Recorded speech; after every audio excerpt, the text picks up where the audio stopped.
Hello and welcome to Steve's Vintage Model Builds. Thanks for stopping by. Thanks to all my subscribers, up to 548 now. And thanks to returning viewers who haven't subscribed for whatever reason. And new viewers as well are always very welcome. Feel free to leave comments. Just please be respectful. Bear in mind that younger folks may be watching the channel, although that's not particularly the demographic, but in any case, just for the sake of civility. So yeah, I did a review yesterday on the 1957 Ford Del Rio ranch wagon, and got started on that today. And I had mentioned in a previous video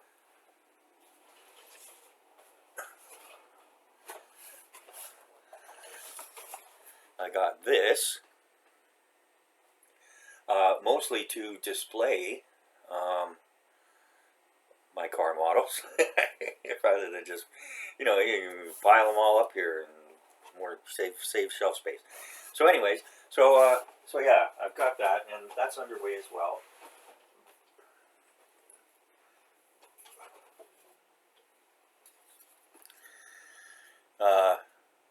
Just barely got it started. Got the frame put together, and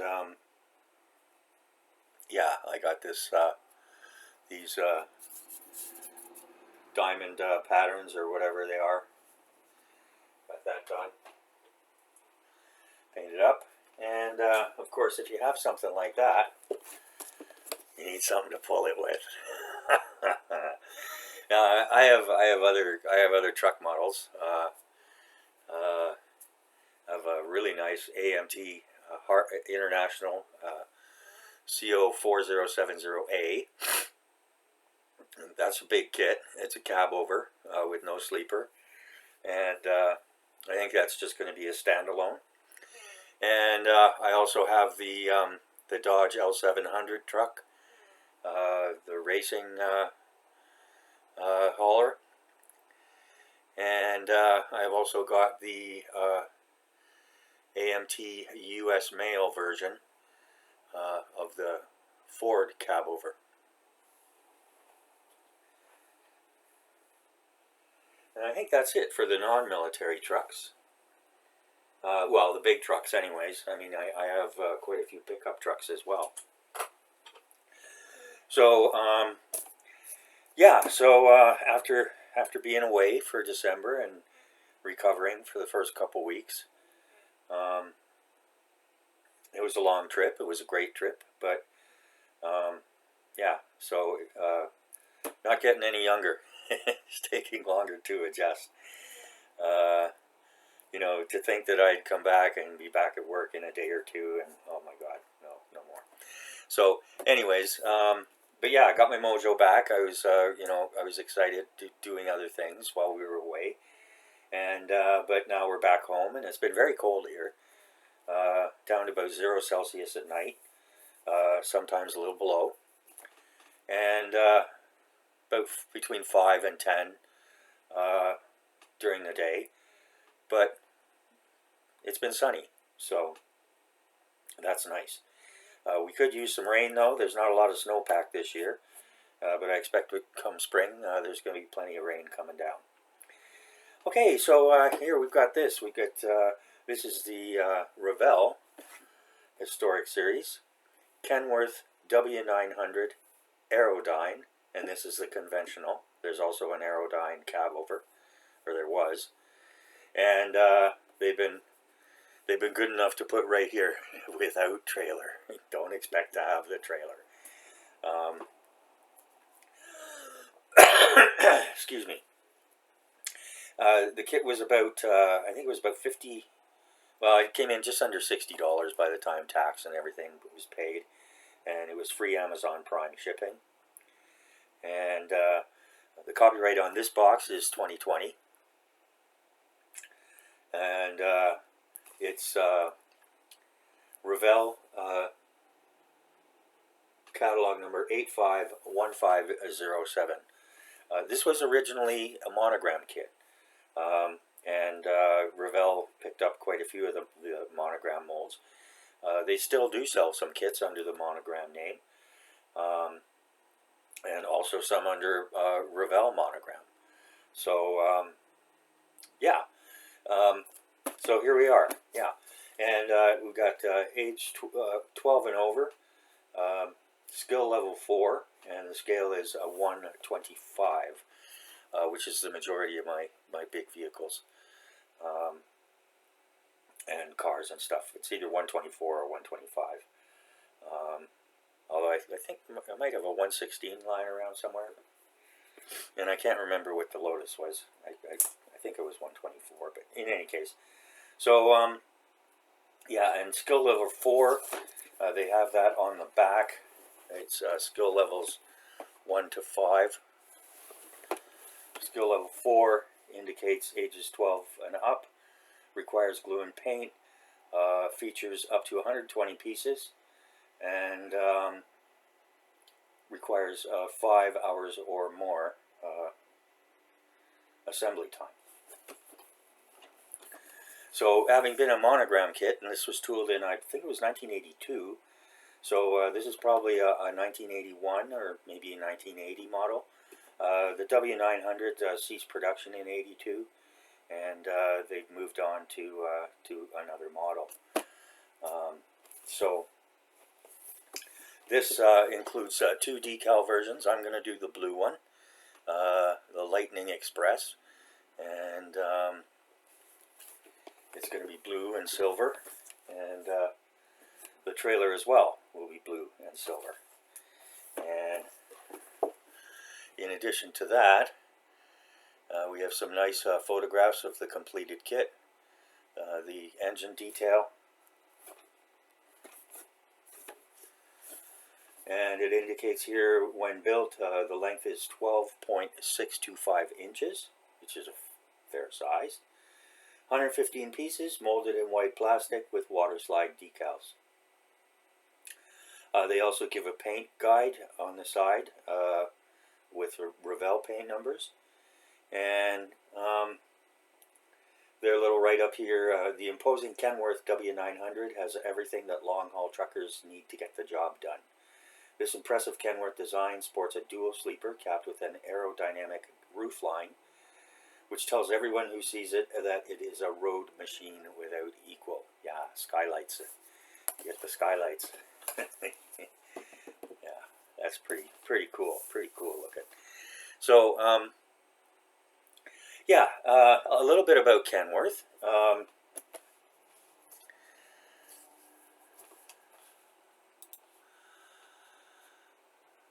Kenworth is a wholly owned subsidiary of PACCAR, which is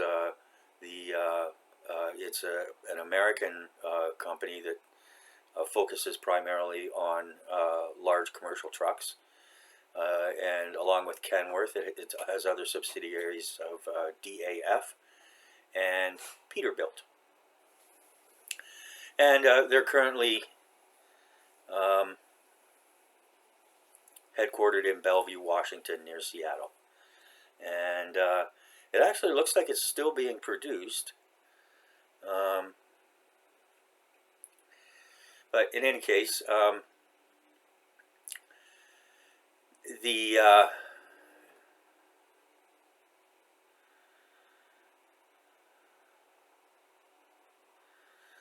Kenworth was founded by 2 gentlemen, one whose last name was Kent, and the other one was Worthington, and so they came up with Kenworth. And it was it started out as a company.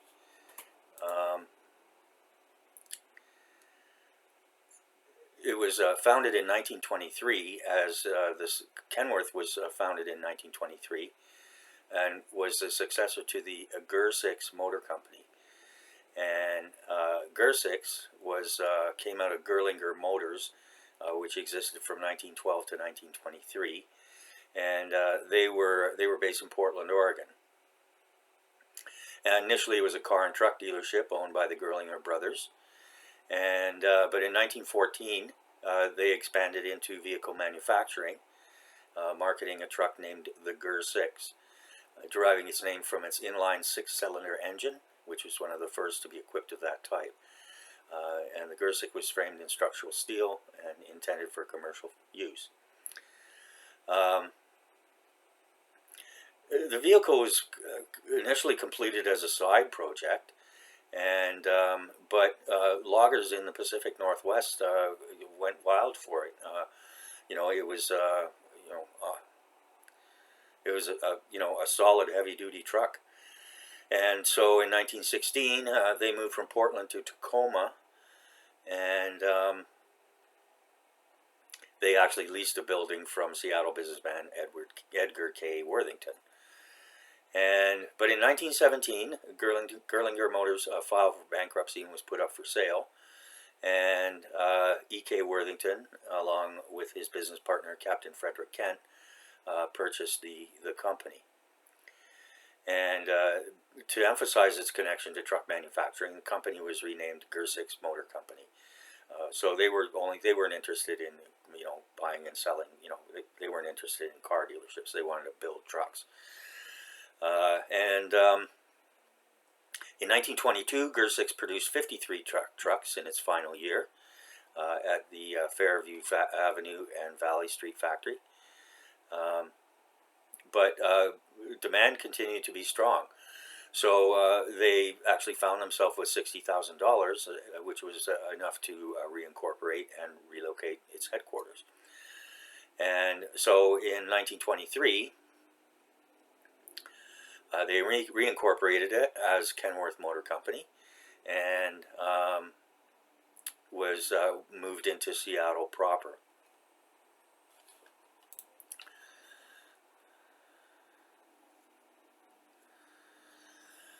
And so, as I said, this was tooled in 1983, so I expect it's a W900 from 1980, or sorry,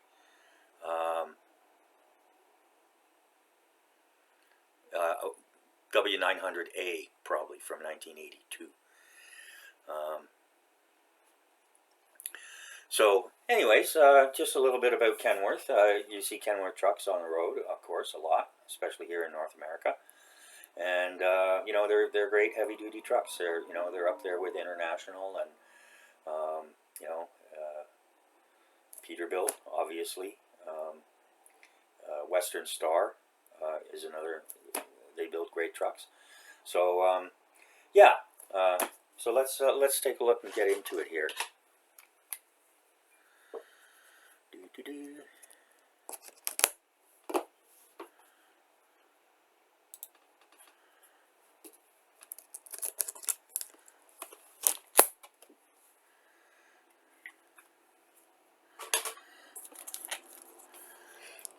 Now this is in perfect condition. It came in a very sturdy cardboard box.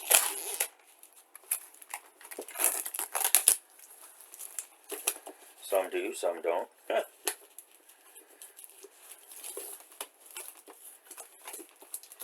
Guess it depends on who does the fulfillment.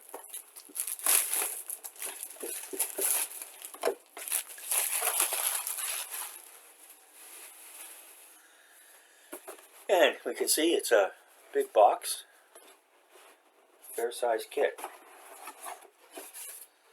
and it is full.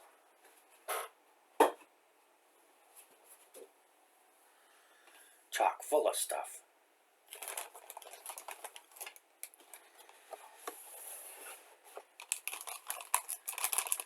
Okay. Start with the cab.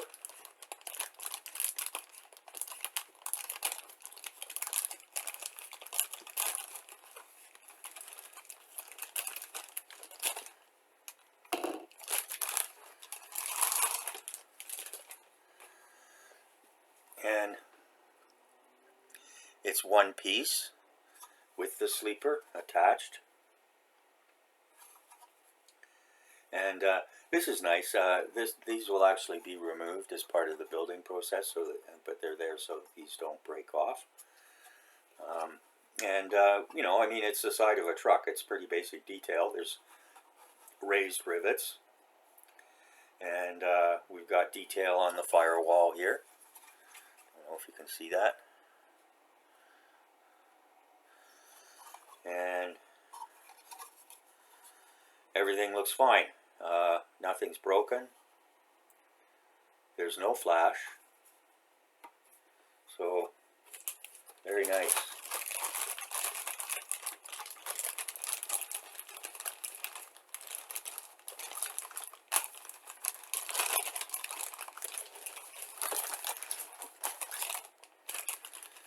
And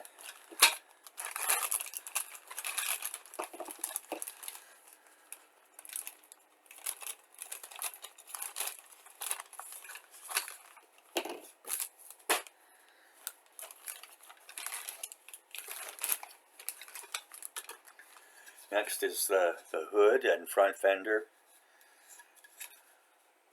piece, and it's very basic. It does have the raised Kenworth on the sides, which is nice. So there may be a decal for that, or it would be easy to detail it yourself. And again, you know, it's a truck, so you know. And then here we've got the rear mud flaps and the air cleaners.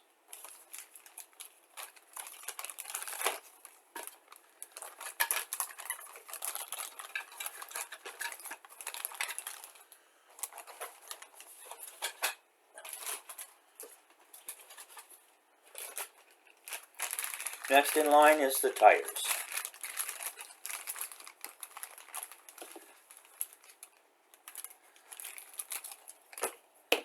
They are vinyl, and they're just okay. And when I looked at the build review, the tires seem to be, or the wheel assemblies seem to be a bit of an issue. So hopefully I can avoid that. Okay, and then we've got the clear parts. I'm not going to take them out. The wipers are molded in to the front windscreen, and then up the top here. But there's no scratches. Everything looks to be fine. And then of course there's different signal lights or whatever.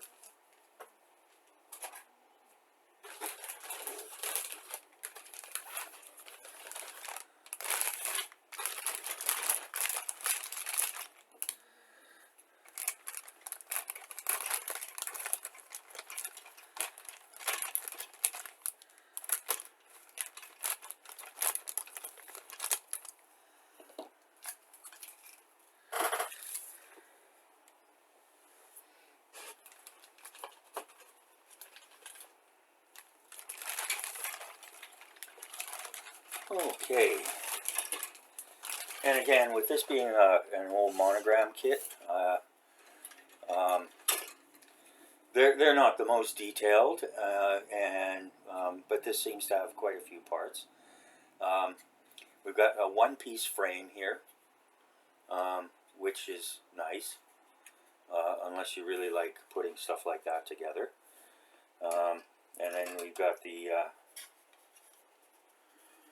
tub here, and there's the sleeper bed. There's contour on the sheets so you can see, and then we've got differential, wheels, steering wheel, suspension parts, tie bars, tie rods, whatever.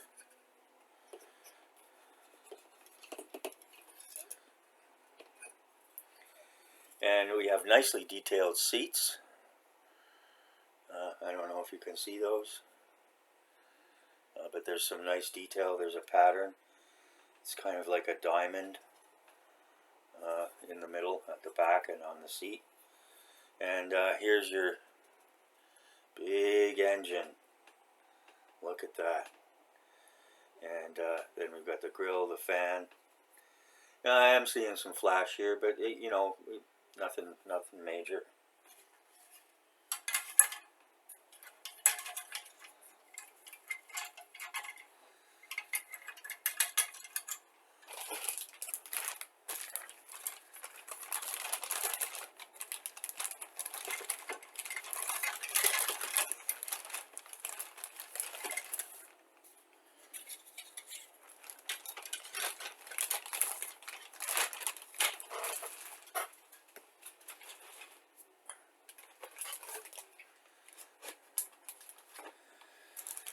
And lots of chrome parts. We've got the exhaust called baffles, and we've got the side steps, front bumper, exhaust pipes, and the air cleaners.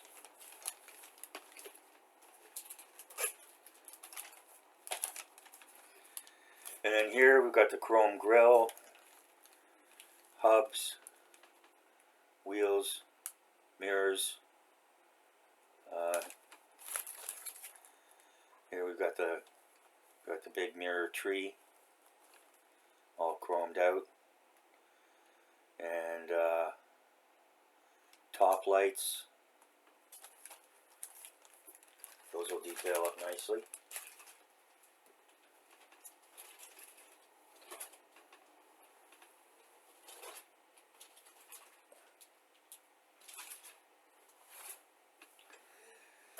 Okay.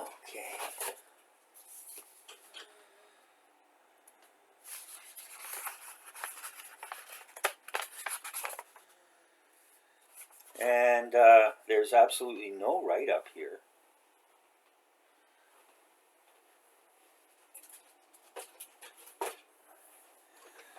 And with Revell, usually you get a picture up top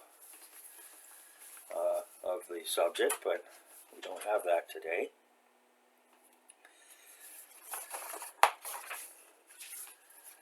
Take a look at the decal sheet. Extensive. Yes, we have decals that say Kenworth for the sides, and then for the mud flaps, different license plates.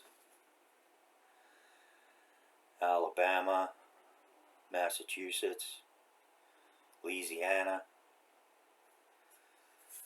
and then we've got all these lightning bolts for the Lightning Express. And I guess these would probably be for if you're going to do the yellow scheme. I don't know, I'll have to look at the top again.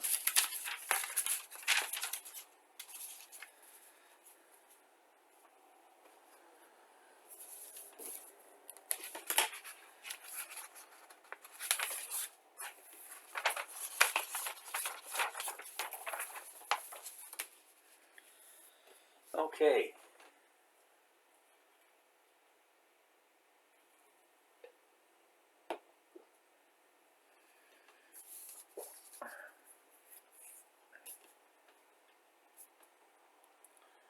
Oh, those were the fuel tanks, not the air cleaners.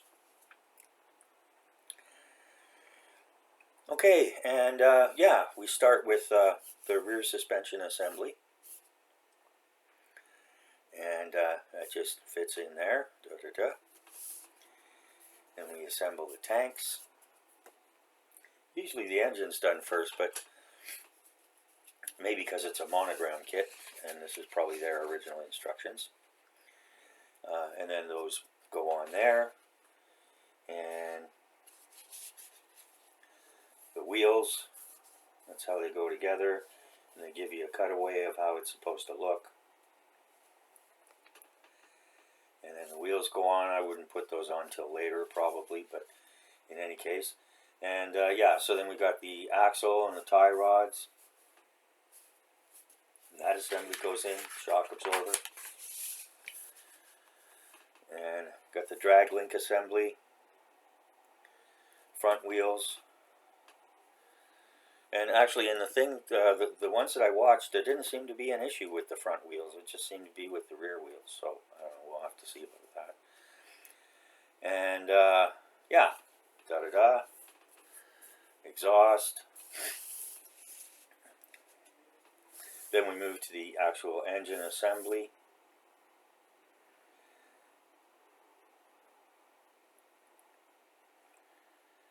And they give you all your paint colors here.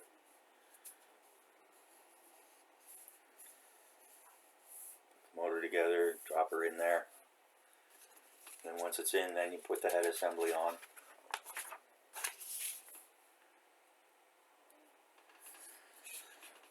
Then there's the drive shaft, the interior.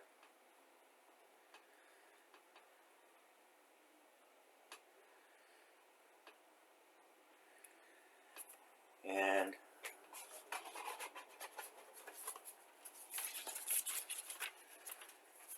excuse me, there is not a decal for that. So they just basically, yeah. The interior here, I think it's tan, but I might not do that. We'll have to see.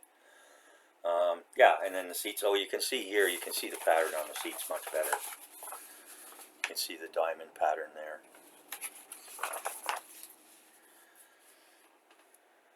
And the dashboard.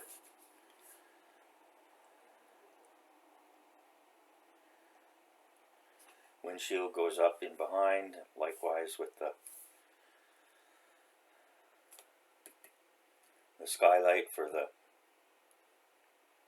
sleeper. And then this whole thing slides up into it. And then this assembly goes down on there.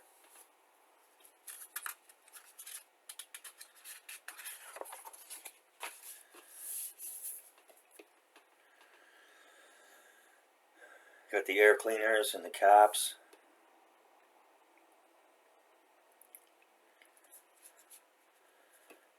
Battery box steps.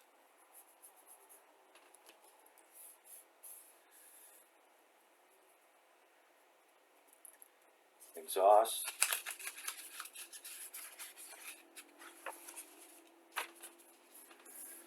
And then we move to the rear for the details there at the back.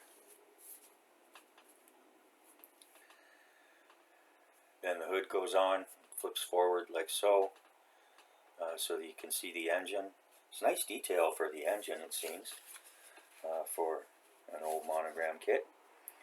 And then we got the air horns and cab lights and all that stuff. And there we go. Front bumper. And then we get to the decal placement. Yeah, so the version B, which is the orange, this is the one that has these.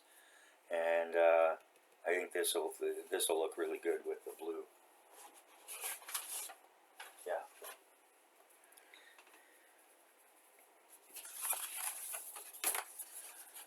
Okay, so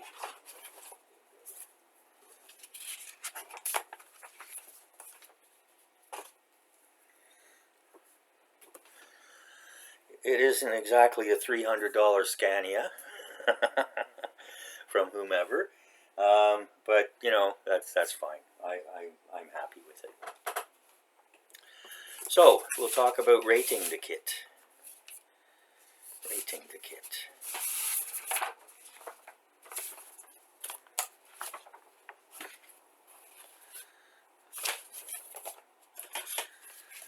Okay, I use a 12-point system. Get this out of the way.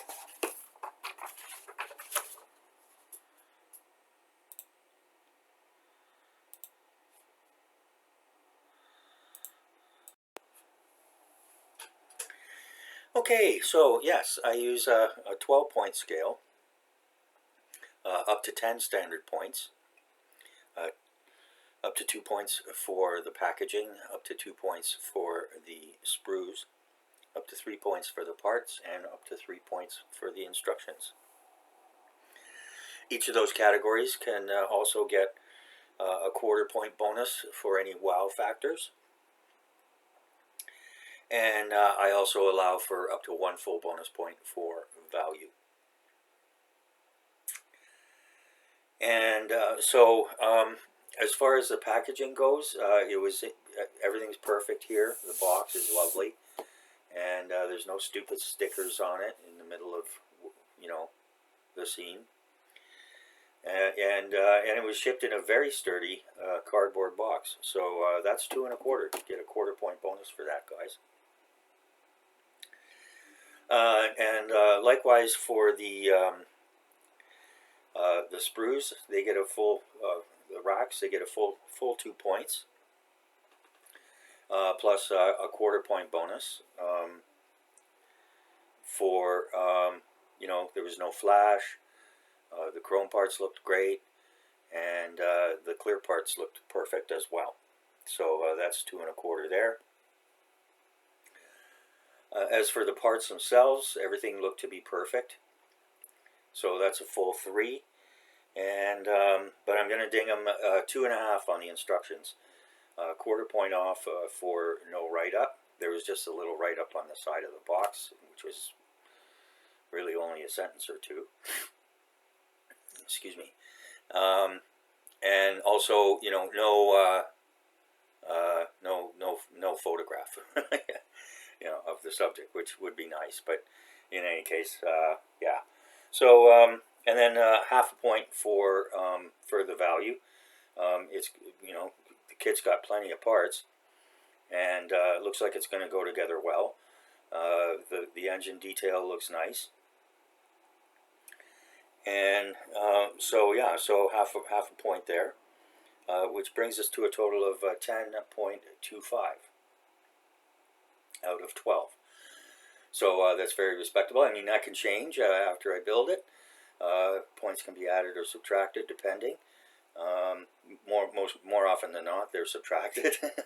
But sometimes it just, you find that it just goes together so beautifully or whatever. And of course, it's entirely subjective as well. So yeah, a nice kit. Definitely worth the money. And it was only a few days to get it with Amazon Prime, so that was good. Okay, so yeah, that's it for today then, and this will be the last kit review for a while. As I've mentioned, there's quite a bit of stuff on the bench, and so I'll be showing works in progress there and completed builds and so on and so forth. But at this point, I really don't think that I'll be picking up any more kits. I went through and mostly cleaned up the hobby room. Excuse me. Got it all tidied up and got some stuff rearranged and everything, and set aside all the set-asides and all together in one place, and got some bins and etc. So yeah, so there's a bit more space for things, and but I've got plenty of models to take me through pretty much through the year, if not longer.